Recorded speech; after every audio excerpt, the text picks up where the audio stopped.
Ouvre ta Bible avec moi dans le livre de Matthieu 12.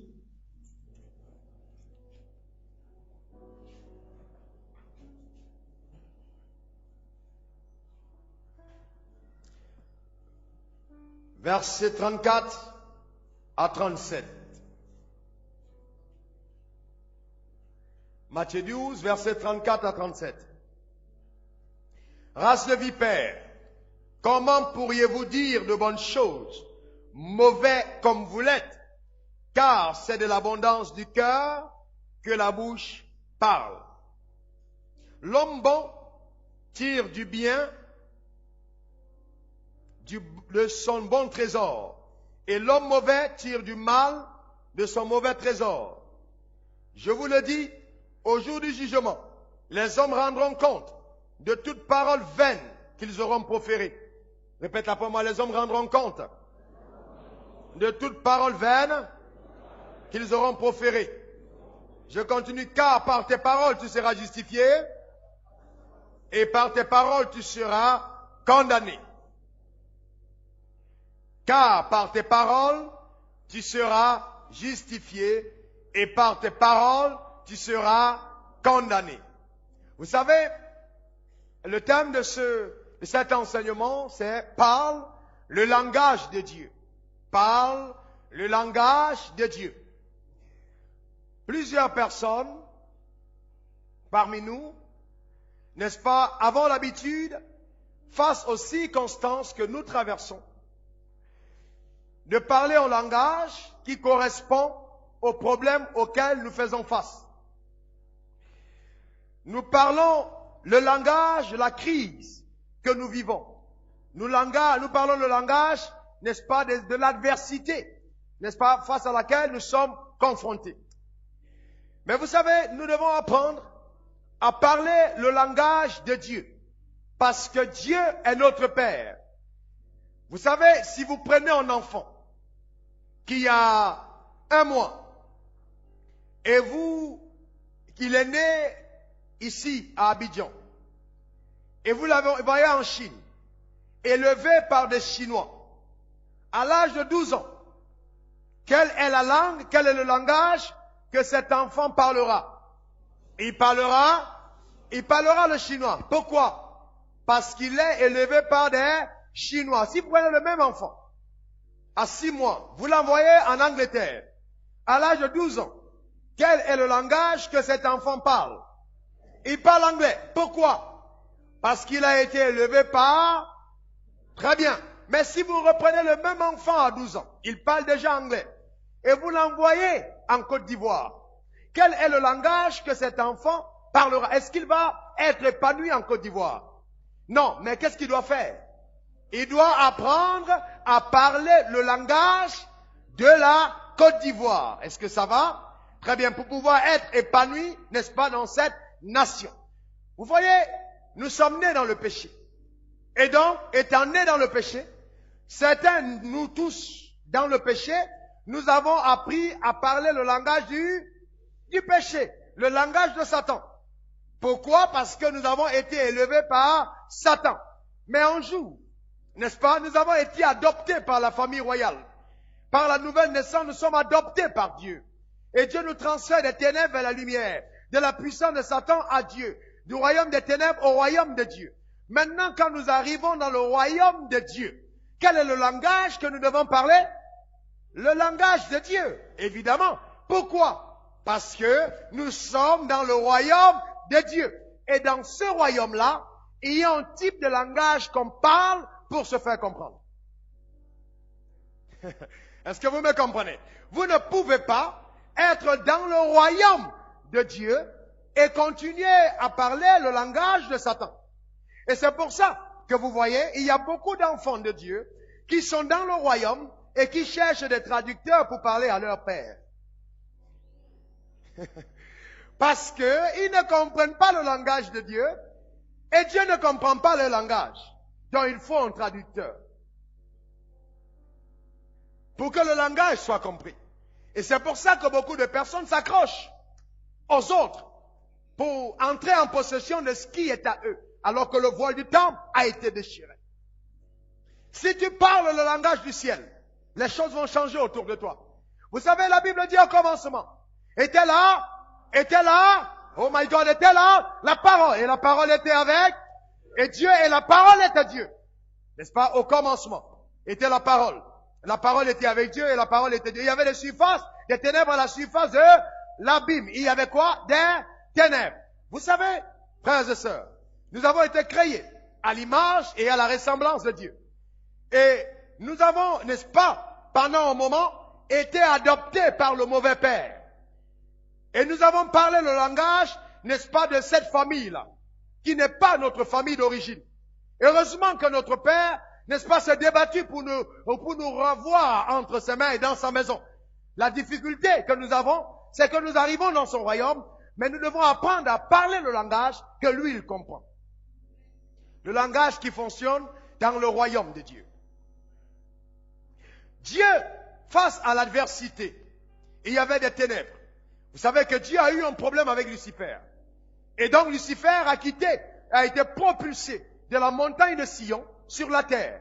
D'où l'origine des ténèbres sur la terre. Et la Bible nous dit, l'Esprit de Dieu, il y avait des ténèbres sur la surface de la Bible, l'Esprit de Dieu se mouvait au-dessus des eaux. Et Dieu dit, que la lumière soit. Et la lumière, et la lumière, et la lumière, il a dit que la lumière soit, et la lumière fut. Dieu a parlé, et la lumière est arrivée à l'existence. Et Dieu a créé en appelant les choses à l'existence. Il a simplement décrété, et les choses sont arrivées. Mais si nous avons été créés à l'image et à la ressemblance de Dieu, ça veut dire que si nous sommes enfants de Dieu, nous devons apprendre à parler face aux circonstances qui nous entourent et amener à manifestation ce qu'on a envie de voir. Parce que la circonstance nous présente. Quand Dieu voulait créer le monde, qu'est-ce que Dieu avait en face de lui? Au commencement, il avait quoi? Il avait des ténèbres en face de lui. Mais il n'a pas commencé à dire oui, vraiment il fait noir sur la terre, il y a le chaos, il y a le désastre, comment est-ce qu'on va faire? La terre est désordonnée, on va faire comment pour s'en sortir sur cette terre? Non! Il a dit que la lumière soit. Et la lumière fut. Ne permettez jamais au défi auquel vous êtes confrontés de changer le langage, de vous amener à parler le langage qui correspond au problème. Il faut toujours parler le langage de la solution. Parce que Dieu est un Dieu qui parle la solution, il n'exalte jamais les problèmes. Il n'exalte pas les problèmes. Oh, regardez, c'est dur sur moi. Comment est-ce que je vais m'en sortir? Les choses sont devenues difficiles. Comment ça va? Oh mon frère, c'est dur. Mon frère, ça ne va pas. Et nous avons été tellement pollués par le langage de Satan qu'à un certain moment, tu as mal aux pieds, tu dis vraiment, mes corps là vont me tuer. Mes corps vont me tuer. Comment est-ce que les corps sur ton pied peuvent te tuer? Vous voyez des parents qui disent à leurs enfants, oh, vous allez me tuer dans cette maison. Je vais devenir folle ici à cause de vous. Comment est-ce que tu vas devenir folle à cause d'une bénédiction que le ciel t'a accordée? C'est pas possible. Non, tu deviendras heureuse et épanouie à cause d'eux, pas folle. Vous voyez? Nous parlons aisément et facilement le langage, n'est-ce pas, de l'autre royaume. Là où nous étions avant. Il faut apprendre à parler le langage de ce royaume, là où nous sommes. Est-ce que ça va? Est-ce que tout le monde comprend? Mais vous voyez, vous devez comprendre, parce que certains d'entre nous, nous jouons avec les paroles que nous prononçons. Jean 6, verset 63. Jean 6, verset 63. Jésus dit, les paroles que je vous ai dites sont esprit et vie.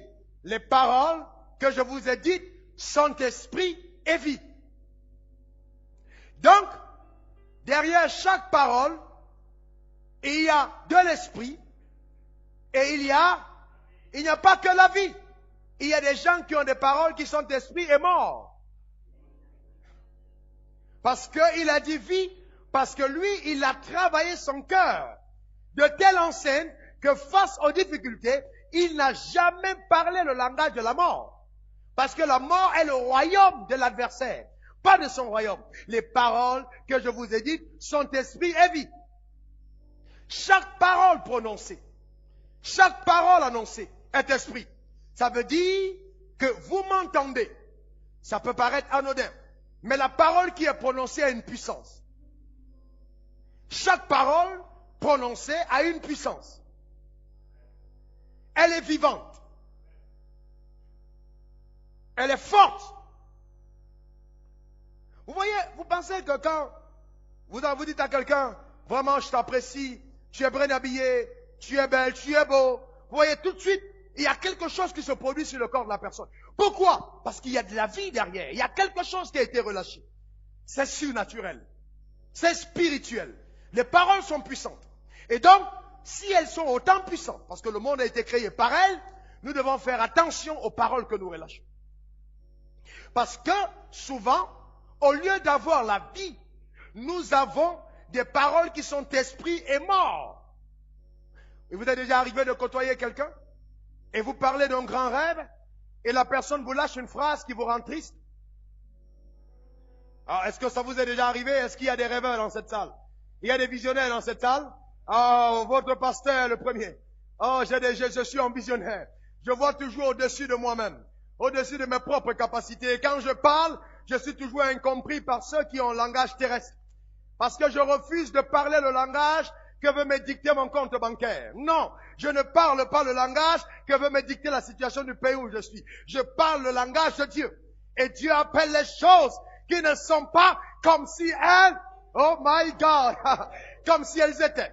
Il appelle les choses qui ne sont pas comme si elles étaient.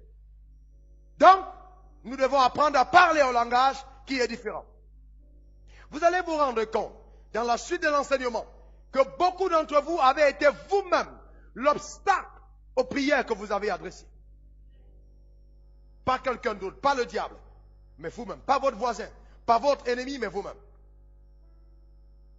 Vous voyez, la vie, ça veut dire, c'est dynamique. Esprit et vie.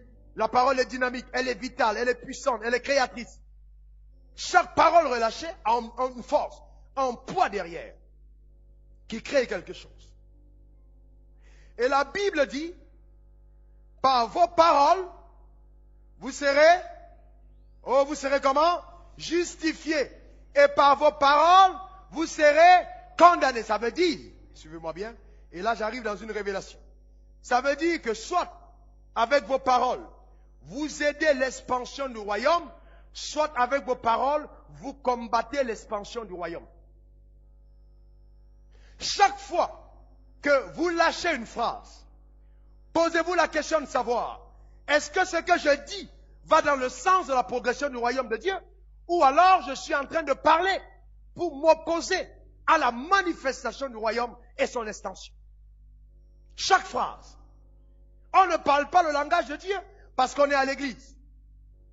Certains d'entre vous, si on vous surprend dans vos conversations au bureau, on a de la peine à croire que vous êtes chrétien. Vous parlez le langage, un païen est à côté, vous êtes confondus.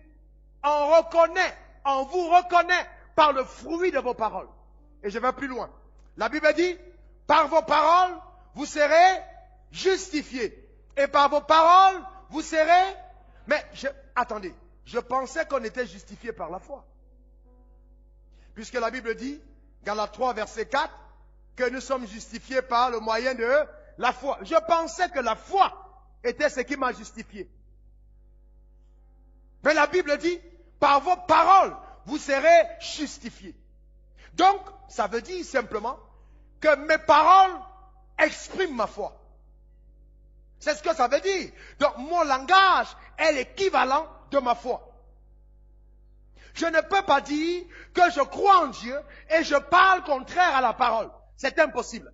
Mes paroles révèlent le niveau de ma foi. Car la Bible dit, c'est de l'abondance du cœur que la bouche parle. L'abondance du cœur que la bouche parle. Maintenant, suivez-moi bien. Voici deux récipients. Ici, vous mettez quelque chose de bien. Et là, vous mettez quelque chose de mal. Au moment de parler, celui qui a un cœur de mal, il parle en fonction de ce qui est ici, en fonction du mal qui est en lui. Est-ce que vous êtes avec moi? Parce que vous voyez, il y a des gens qui sont des acteurs à l'église. Oh, Dieu est bon, Dieu est bon, Dieu est merveilleux, il est merveilleux. Il est la tête, il est la tête. Alléluia, je t'aime. Mais il parle du bout des lèvres. Le cœur n'a rien à voir avec le discours de leur intelligence. Ce n'est pas le discours du cœur, mais le discours de l'intelligence. Et les flatteurs sont de la catégorie de ceux qui disent des choses que le cœur ne croit pas. Et vous ne pouvez pas flatter Dieu parce qu'il connaît votre cœur. Quand vous dites à Dieu, je t'aime, mais ce n'est pas simplement votre parole qu'il entend, parce que je vais vous dire une chose claire. Chaque parole a un esprit derrière. Donc comme Dieu est esprit, il saisit l'esprit derrière la parole. Et quand vous êtes spirituel, et vous parlez avec des gens, à un certain moment, vous saisissez l'esprit de ce qu'ils sont en train de dire. J'ai vu la majorité des gens qui viennent autour de moi. Oh révérend, tu es un grand homme de Dieu, tu es ci, tu es ça. Et puis, au fond de toi, tu sais que c'est des flatteurs. Tu sais que c'est des amuseurs de la galerie. Ils sont juste en train de parler de leur intelligence. Parce qu'ils veulent obtenir un certain objectif. Alors, ce type de personnes, dès qu'une épreuve arrive, ils sont les premières personnes à te montrer qui ils étaient. Pourquoi? Parce que dans leur cœur, ils savaient ce qu'ils pensaient. L'épreuve, quand elle arrive, révèle ce que le cœur a longtemps caché. Ça veut dire que quand j'ai un problème avec toi, et ce que je commence à dire te concernant, pendant un certain nombre de temps et je l'entretiens, révèle exactement ce que j'avais gardé dans le cœur contre toi. Quand le cœur est vide et qu'on n'a rien pensé du tout, la première réaction c'est qu'on est choqué. On a envie de pleurer. Parce qu'on ne trouve pas de mots. Il n'y a pas de mots dans mon cœur pour te répondre. Parce que tout ce que je peux dire ne correspond pas à ton langage. Je suis rempli d'amour. Je suis saturé de bien. Mais ce que tu dis est tellement cruel que je ne peux pas répondre. Parce que je ne me reconnais pas dans ton langage. Tu parles au langage du pays où j'étais quand je vivais avant. Là-bas. Mais je suis mort. Je ne reconnais plus ce langage. Quand tu me parles comme ça, ça me trouble. Parce que ça ne fait pas partie des choses que je connais. Est-ce que vous me comprenez? Ça ne fait pas partie de moi. Et donc je suis touché. Et rempli de compassion. Mais comment est-ce que telle personne peut penser une telle chose? Ça, c'est la réaction. Mais vous voyez deux enfants de Dieu. Bon, mais toi tu es un truand. Oui, toi tu es un bandit. Toi tu es... Non. Non. Non. Qu'est-ce que ton cœur a? Véritablement. Qu'est-ce qui est dans ton cœur? Qu'est-ce que tu as mis dans ton cœur? C'est de l'abondance du cœur que ta bouche parle. Qu'est-ce que ton cœur a? Il faut que notre cœur soit saturé des trésors de Dieu. Et c'est ce qui nous aidera à parler le langage de Dieu. On doit parler le langage de Dieu. Nous devons apprendre à parler le langage de Dieu. Vous voyez, la Bible dit par tes paroles, tu seras justifié. Donc en quelque sorte, tout ce que j'obtiens sur la terre sont la résultante des paroles que j'ai décrétées. Mais ça c'est grave. Mes paroles sont responsables de ma destinée. Certaines personnes disent, mais révérend, c'est pas possible, mais c'est quand même Dieu. Non, mais je vais vous montrer dans la Bible que Dieu même ne peut pas violer cette loi. C'est une clé que le royaume de Dieu ne peut pas surpasser. Les paroles de ta bouche. Tu veux changer ton mariage? Tu veux changer ta famille? Tu veux changer tes affaires? Tu veux changer ton entreprise? Tu veux changer ta condition de vie? Tu veux changer tes rapports avec les autres? Le langage de ta bouche, la parole que tu confesses, façonne le monde dans lequel tu vis. Frères et sœurs, car chaque parole est une sémence que je relâche. Et la sémence va finir par porter des fruits que je vais manger. Donc je fais attention au type de sémences que je relâche, parce que ces mêmes sémences porteront des fruits que j'aurai à ma table le jour où j'aurai faim. Alors je fais attention. Je fais très attention. Par tes paroles, tu seras justifié, et par tes paroles, tu seras condamné. Donc la parole joue un rôle hyper important. Donc, cesse d'accuser ton voisin. Cesse d'accuser ton pasteur. Cesse d'accuser tes relations comme étant responsable du désastre dans lequel tu vis. Tes paroles sont les seuls responsables. Ne tiens même pas Dieu de responsable, car par tes paroles, tu crées ton environnement. Alors, certaines personnes me disent, non, pasteur, mais ça semble être fort. N'est-ce pas? Vous savez, la Bible dit, la foi appelle les choses qui ne sont pas comme si elles étaient. Donc Dieu ne veut pas qu'on parle le langage de la réalité, mais le langage de et qu'est-ce qui est la vérité? La parole de Dieu est la vérité. Lève ta main et dis après moi, je prends l'engagement de parler le langage de la vérité. Quelle que soit l'épreuve, quelle que soit la circonstance, je déclare, mon cœur est rempli du bon trésor, le trésor de Dieu, le trésor de la lumière, le trésor de la vérité. Et au temps de l'épreuve et de l'adversité, je parlerai le langage de la vérité au nom de Jésus. Car mes paroles sont esprit et vie. Je renonce à la mort dans mes paroles. Je refuse de décréter des paroles de mort. Car je sais que la vie et la mort ne proviennent pas de la même source. Au nom de Jésus. Amen. Amen. Donc nous devons prendre l'engagement de parler le langage de Dieu. Maintenant, suivez-moi bien, chaque victoire que vous obtenez dans le monde naturel est la conjugaison de Dieu et de toi. Dieu et de l'homme. Dieu et l'homme. Apocalypse 12, versets 10 à 11. Apocalypse 12, versets 10 à 11. Dis, parle à mon cœur, pasteur. Révèle-moi des mystères. Éclaire-moi et aide-moi à changer ma destinée pour le meilleur. Amen. Amen. Apocalypse 12, verset 10 à 11.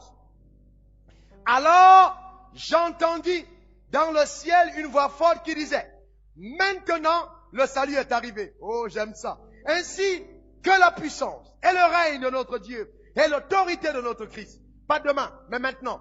Dis après moi maintenant. Ah ouais, c'est maintenant le salut est arrivé. La puissance est arrivée maintenant. Dis maintenant. La puissance est arrivée. Le salut est arrivé. Le règne de notre Dieu. L'autorité de son Christ. C'est arrivé maintenant. Pas demain. C'est arrivé maintenant. D'accord? Maintenant, suivez le verset 11. Ils l'ont vaincu. Dis j'ai vaincu. Encore, dis j'ai vaincu. Oh, je ne ressens pas cette fois ce matin dans la salle. Dis j'ai vaincu. Alright, tu as vaincu. À cause du sang de l'agneau. Et à cause de la parole de mon témoignage. À cause de la parole de mon témoignage. Alors très bien, suivez bien. Ils ont vaincu. À cause de quoi? Du sang de l'agneau et à cause de la parole de la... Mais ça veut dire que la victoire n'est pas possible quand il n'y a pas les deux conjugués. Le sang de l'agneau et la parole du témoignage. Parce que beaucoup de personnes pensent que comme le sang est versé, ça suffit. Non, ils l'ont vaincu à cause du sang et à cause de la parole de leur témoignage. La Bible n'a pas dit où la parole de leur témoignage, mais c'est et. Donc les deux sont rattachés. J'ai vaincu à cause du sang et j'ai vaincu à cause de la parole de mon témoignage. Alors suis-moi bien. Le sang de Jésus a été versé. Dieu a fait sa part. D'accord? Maintenant, la parole de mon témoignage va amener à manifestation ce que je désire. Alors, je vais illustrer parce que certaines personnes me regardent, mais c'est une révélation. Combien dans cette salle sont sauvés? Regarde bien la main de ton voisin. All right. Ok, d'accord. Ah, on est tous sauvés, d'accord? Avec l'exception de quelques-uns qui le seront plus tard. Donc, nous sommes sauvés à cause du sang de l'agneau et à cause des paroles de notre... Mais maintenant, regardez, comment est-ce qu'on a été sauvés? Vous savez que si quelqu'un vient, il regarde et dit vraiment Jésus, il est bien. Il est fantastique, il est glorieux, il fait des miracles. C'est quelqu'un qui a été bien, qui a été si. Il va dire longtemps, il est bien, il est bien, il est bien. Mais s'il meurt, il n'est pas sauvé. Ce n'est pas parce que tu as dit Jésus est bien que tu es sauvé. Non. C'est en croyant du cœur que je parviens à la justice. Et en confessant de la bouche que je parviens au... Même si mon cœur l'a cru et que ma bouche refuse de le confesser, je ne suis pas sauvé. Est-ce que vous me comprenez? Donc, je ne peux pas être sauvé parce qu'au fond de mon cœur, j'ai cru simplement. Et c'est ça le problème que vous avez, certains, quand vous priez. Vous êtes silencieux comme les tombes à Williamsville.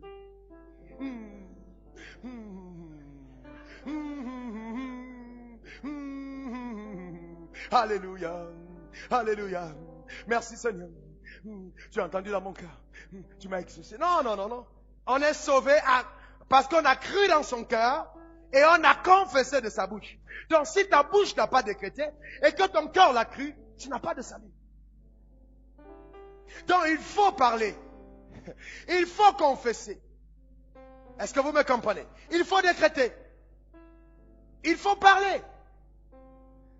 On croit dans le cœur, on confesse de la bouche.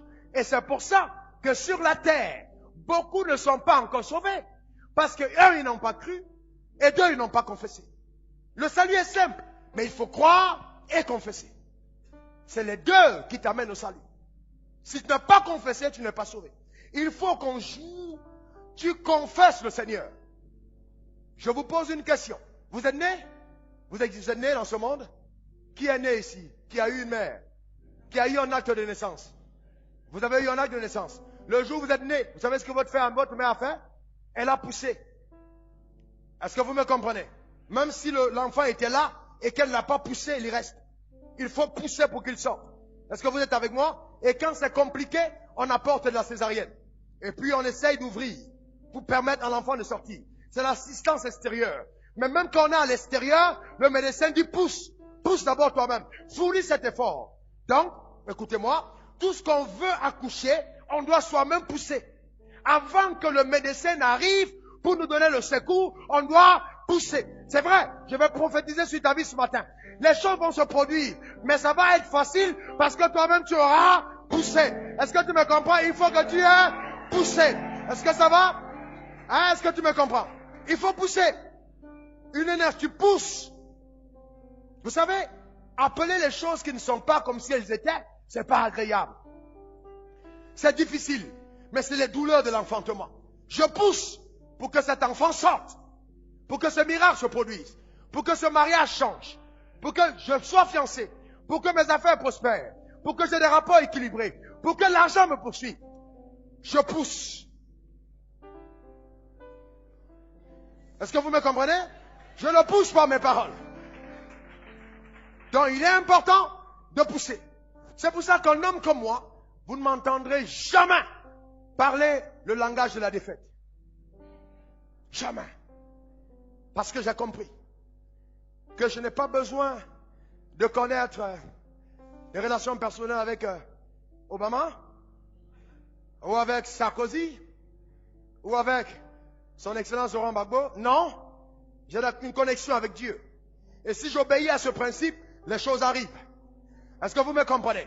Nous avons la clé pour la manifestation des choses que nous voulons voir. Mais il faut l'utiliser. Il faut utiliser cette clé. C'est important.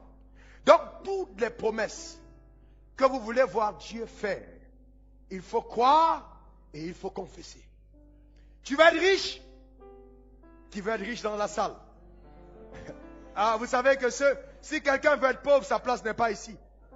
Ah, si vous me comprenez? Il peut aller rester chez le féticheur de son village. Dans sa grotte, ils vont s'amuser dans la pauvreté. Mais ici, quand on arrive, c'est qu'on croit la Bible. Et Jésus s'est fait pauvre pour que tu deviennes riche. Donc tu crois d'abord et tu confesses. La richesse vient par croire et confesser. Vous savez les événements que les gens appellent chance. C'est pas la chance. C'est la résultante de certaines déclarations. Je parle et j'appelle les choses qui ne sont pas comme si elles étaient. Et au moment de ma vie, certains événements se produisent. Des connexions, des rencontres, des faveurs. La résultante de certaines confessions. Et vous savez, confesser veut dire parler le même langage que Dieu. Confesser veut dire s'accorder avec Dieu sur sa parole. Je m'accorde avec Dieu sur sa parole. C'est ça confesser. Je m'accorde avec Dieu sur sa parole. Je confesse parce que je parle le même langage que Dieu. Donc, Dieu a besoin de toi comme associé pour l'expansion de son royaume sur la terre. 2 Corinthiens 13, verset 1. Là, ça, waouh, ça va exploser ta pensée. My God, l'Éternel est si grand. Alléluia. Oh, gloire à Dieu pour la révélation. C'est simplement, comme les Anglais disent, awesome. C'est-à-dire, ça dépasse ce qu'on peut imaginer de grand. C'est grand, c'est au-dessus des grands. D'accord, 2 Corinthiens 13, verset 1. 2 Corinthiens 13, qui a dit 15? Ça s'arrête à 13, il n'y a pas 15. 2 Corinthiens 13, 1, 3, verset 1. Alors, maintenant, regardez ce que la Bible dit. Je vais chez vous pour la 3e fois. Je vais chez vous pour la 3e fois. Suivez bien. Toute affaire se réglera sur la déclaration de 2 ou de 3 témoins. C'est fort. Il dit toute affaire se réglera sur la déclaration de 2 ou de 3 témoins. Ton mariage se réglera sur la déclaration de 2 ou de 3 témoins. Ta prospérité se réglera sur la déclaration de 2 ou de 3 témoins. Ton élévation se réglera sur la déclaration de 2 ou de 3 témoins. Maintenant, qu'importe ce que les gens pensent de toi, qu'importe ce qu'ils disent, je vais te dire, il y a déjà un témoin qui a parlé en ce qui te concerne. Il y a déjà un témoin qui a annoncé quelque chose sur toi. Il y a déjà un témoin qui a dit quelque chose. Et vous savez quoi? Ce témoin, c'est Dieu lui-même. Il t'a envoyé la parole de son témoignage. Il te dit, voici ce que j'ai dit. Si tu veux que cette affaire se règle, ce problème dans lequel tu te trouves se règle, rejoins-moi pour que nous soyons 2. Ah! Est-ce que vous me comprenez? Rejoins-moi et nous serons 2. Comme ça, cette affaire-là va se régler sur la déclaration de 2 ou de 3. Maintenant, laisse-moi te dire que moi aussi je me lève et je dis je suis là. Je suis le 3e témoin. Cette affaire, oh my God, est-ce que ça va? Je suis le 3e témoin. Je dis cette affaire se réglera sur la déposition de 2 ou de 3 témoins. Moi aussi je suis là. Et c'est le rôle de ton pasteur. C'est pour se tenir avec toi. Afin qu'il y ait un 3e témoin. Il y a quelqu'un d'autre, un 3e témoin. Pour que les choses changent, je suis le 3e témoin. Je t'apporte mon témoignage. Ça va changer. Je t'apporte mon témoignage. Tu vas prospérer. Je t'apporte mon témoignage. Tu seras élevé. Je t'apporte mon témoignage. Tu seras restauré. Je t'apporte mon témoignage. Cette affaire se réglera sur la déposition de 2 ou de 3 témoins. Heureusement. À 2 heures du matin, je me lève et j'appelle ton nom devant le trône de Dieu. Je témoigne en ce qui te concerne. Je dis, cette affaire va se régler. Vous savez, nous avons un témoin qui est Dieu. Rien n'empêche que les choses changent. Mais voici le vrai problème.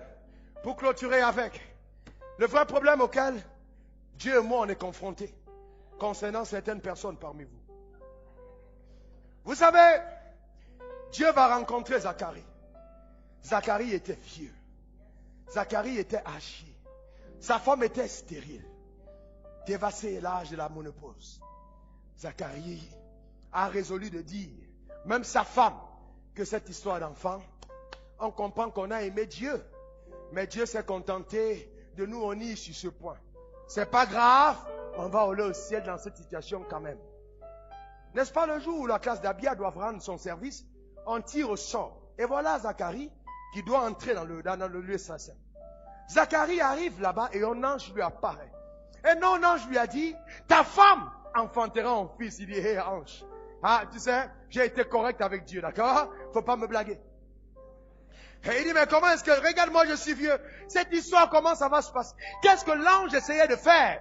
L'ange voulait amener Zacharie à être le 2e témoin sur la terre pour que la chose arrive. Et vous savez quoi? Zacharie n'a pas cru. Alors l'ange lui dit, ok, comme tu n'as pas cru, dans tous les cas, c'est le plan de Dieu pour toi. On va fermer ta bouche. Tu sors d'ici, tu ne pourras pas parler. Ta bouche sera fermée jusqu'à ce que l'enfant naisse. Pourquoi? Parce que si tu parles, tu peux contrecarrer le plan de Dieu. Si tu parles, lève-toi. Si tu parles, tu peux changer ce que Dieu va faire. Ferme ta bouche et ne dis rien. Maintenant, je vais te dire ce matin, je vais prophétiser sur ta vie. Si tu ne crois pas, tais-toi. Ferme ta bouche. Si tu ne crois pas, tais-toi. Ferme ta bouche. Est-ce que tu me comprends? Si tu ne crois pas, tu te tais. Est-ce que ça va? Tu te tais. Dis à ton voisin, si tu ne crois pas, deviens muet. Deviens muet. Ferme ta bouche. Ferme-la. Ferme ta bouche. Jusqu'à ce que tu le vois. Ne sors pas d'ici pour dire, Wafola, il se prend pour qui? Il pense qu'il a dit une parole et ça suffit. Je te dis, je vais prophétiser. Je serai le deuxième témoin. Mais si ta foi n'arrive pas là, deviens muet. Quand on te parle en route, ne parle pas. Ok? N'empêche pas au doute qu'il y a en toi, à la mort de tes paroles, de tuer le projet. Ferme ta bouche jusqu'à ce que tu vois le miracle. Lève-toi maintenant, je vais parler. Lève-toi, je vais parler sur toi. My God, lève-toi, je vais parler. Thank God. Oh, hallelujah. Hallelujah. Oh my God. Écoutez-moi. Quand je vous vois, donnez-moi le son du deuxième micro. Quand je vous vois ce matin, oh my God, je ne m'empêche pas de voir des gens, des femmes qui sont à la maternité, sur la table d'accouchement. Quelque chose va se passer. Je vois des gens enceintes, des gens qui sont prêts à pousser, parce que le miracle va venir. Je sens que ça arrive. Écoute-moi bien, pour certaines personnes, je serai le médecin accoucheur. Je vais juste t'aider à pousser. Si ça ne va pas, il y a la césarienne. On va passer par une autre méthode. Mais l'enfant va venir.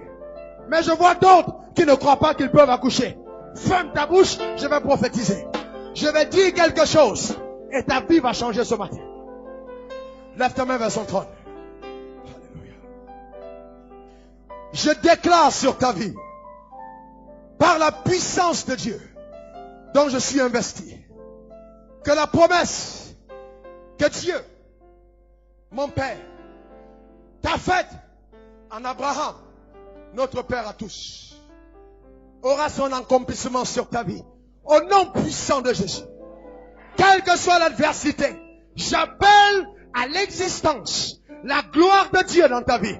Au nom puissant de Jésus. Et je déclare, ta vie en cette année 2009 ne sera pas la même. Le Seigneur te lève au-dessus de tes adversaires.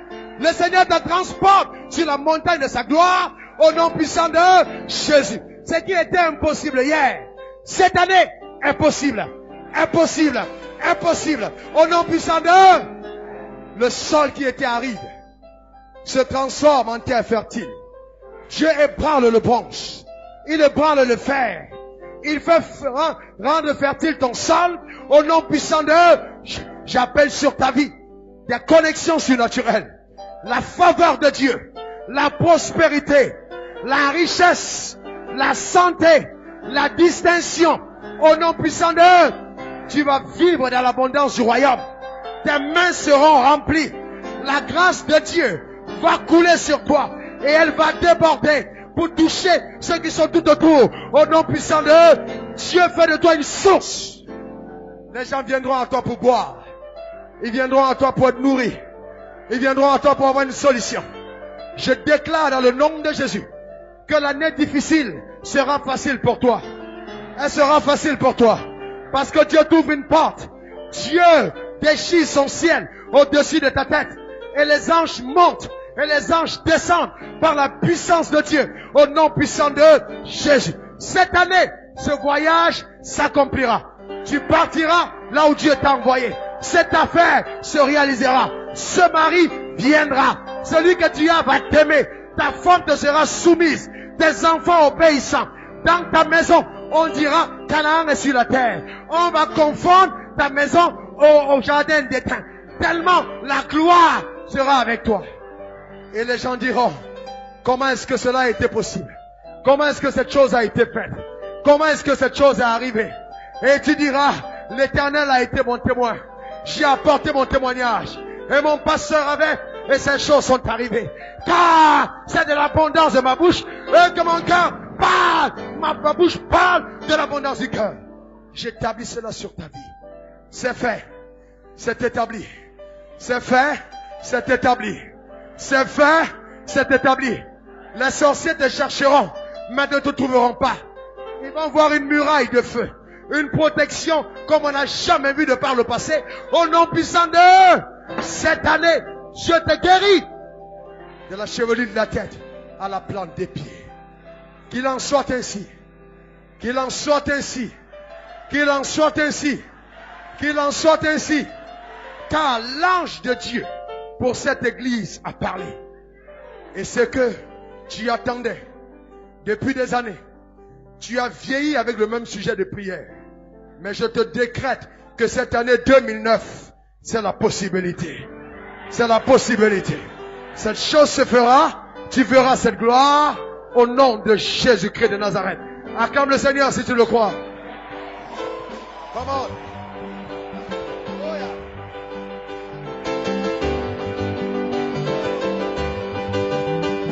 Oh my God. Oh yes. Poussez. Poussez. Poussez. Allez, dis à ton voisin de pousser. Poussez. Poussez. Poussez. Pour être béni, il faut pousser. Pour être béni, Oh yes, Lord. il faut pousser. Pour te marier, Oh my God. il faut pousser. Pour voyager, Come on. Oh. il faut pousser. Pour être béni, béni, béni, il faut pousser. Come on. Pour être béni de Dieu, ma soeur, il faut pousser. Pour être élevé, mon frère, ma soeur, il faut pousser. Come on, Lord. Come on. Ah, est-ce que je peux voir les gens qui poussent dans la salle? Ah, poussez, poussez, poussez. Come on, poussez, poussez. Ah, positionne-toi comme quelqu'un qui va pousser. Ah, Il faut pousser pour être élevé. oh my God, il faut. Est-ce que l'enfant bouge dans ton ventre? Est-ce que la bénédiction bouge dedans? Come on. À pousser, à pousser, à pousser. Pour être élevé, ma soeur, il faut pousser. Pour être béni, Come on, Lord. il faut pousser. Pose ta main sur ton ventre maintenant. Continue la musique. Pose ta main sur ton ventre. Oh, j'ai dit tu vas accoucher. Oh, yes. Je crois que tu vas accoucher. Je relâche la gloire de Dieu. Et je déclare, cet enfant qui naîtra sera grand devant l'Éternel. Oh, il viendra pour toi comme un sujet de réjouissance, un sujet de choix, au nom puissant de Jésus. Quand le miracle se fera, ce sera tellement grand que tu auras envie de te cacher. Ah ouais, parce que ce qui était impossible, Dieu l'a rendu possible. Maintenant, 1, 2, 3. Ah, il faut pousser. Oh yeah. Come on. Il faut pousser. Oh yeah. Pour être élevé, ma soeur, il faut pousser. Oh yeah. Pour être élevé, il faut pousser. Oh my Pour ta God. bénédiction, il faut pousser. Come on, Lord. Oh yeah, continue. Maintenant, je pense qu'il faut chercher le nom de l'enfant. J'espère que tu as le nom de l'enfant. Ah, le nom de l'enfant. Comment est-ce qu'il s'appellera?